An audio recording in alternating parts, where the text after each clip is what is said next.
Understanding Facebook's privacy settings isn't just good for teachers, it's good for students. And the more you know, the more you can help your students. The challenge is that Facebook has so many privacy settings.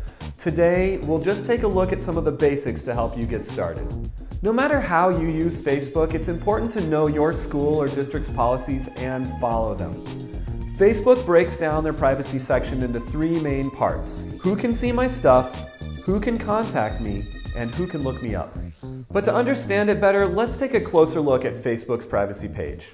You get here by clicking the little triangle, the upside down triangle over here, and you scroll down to settings and you click there and it brings you to this page. From this page, what you want to do is come over here to the privacy tab and click. The first part here is who can see your future posts. This setting controls who sees what you post. And changing the setting here essentially sets the default for your Facebook account, which is how public or how private you want your posts to be. You can also change this setting right inside any individual post that you're going to share on Facebook, and they show you a little picture of what that kind of looks like here.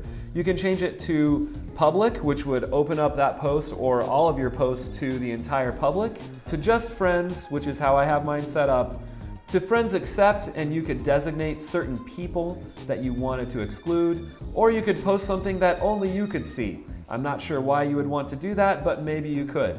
Most teachers would probably keep their setting at just friends. The next part here is who can see your friends list, and let's edit this here. This setting really just controls who can see who you're friends with. Here I have mine set to acquaintances, but what I'd really like to do is change this setting to just my friends.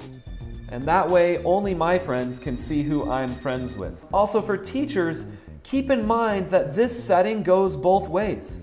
You can set yours to friends only like I just did, but the other people you're friends with might not do that. So for instance, when you friend that one student, depending on how they've changed their settings, if they've done that at all of that student's friends, or maybe anyone in the world, could potentially see that you're friends with that student and then ask you to be their friend. So the last part of the Who Can See My Stuff section is called Limit the Audience for Posts You've Shared with Friends of Friends or Public.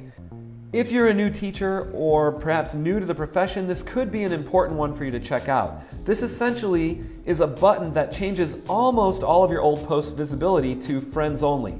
This is an interesting feature, and it's one that is a bit confusing because there are some exceptions. It won't limit all of your past posts. You can click this link here and Facebook will tell you all about that. But even then, what's going on here isn't 100% clear. But if you're looking to go back and do a sort of one-click audit of all or most of your past posts, this button right here is worth checking out.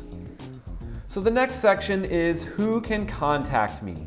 Now, if you're one of those teachers who believes that friends don't let friends friend students, pay attention here. This mainly controls who can send you friend requests. So we'll open up some of the options here and you'll see that Friends of Friends is as locked down as Facebook lets you get here. This one is important for teachers, or at least interesting. Are you friends with the teacher down the hall who also happens to be friends with one of her students?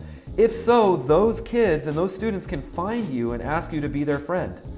Again, maybe that's okay for you. It all depends on your philosophy and your district's policies, of course.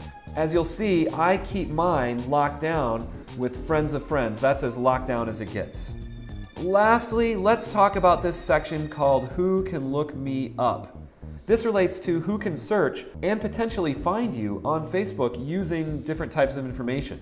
The first section is who can look you up using the email address that you provided. This probably isn't your school email address, hopefully not, though it could be. Also, people could look you up based on the phone number you used during your account setup, if you included a phone number, or if you put in a phone number anytime after. And the last section, and this is the big one that I want to talk about here, and it's probably one you should share with your students, is do you want search engines outside of Facebook to link to your profile?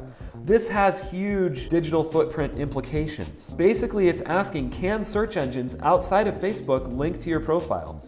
When someone or anyone is Google searching your name, do you want your Facebook profile to show up? If not, you might need to change it here. As you'll see, mine is not checked. The way you would authorize Facebook to share your profile with search engines is to check this box. The way you would deauthorize that is to uncheck the box. Now keep in mind, this doesn't instantly remove your profile from any sort of third-party search. Once you change this setting, that might take time, and that's just due to how search engines work. Also, keep in mind that anyone could still search your name in Facebook and potentially find you. For more information about social media in the classroom, come check out all of the resources we have on that topic and more over at Common Sense Education.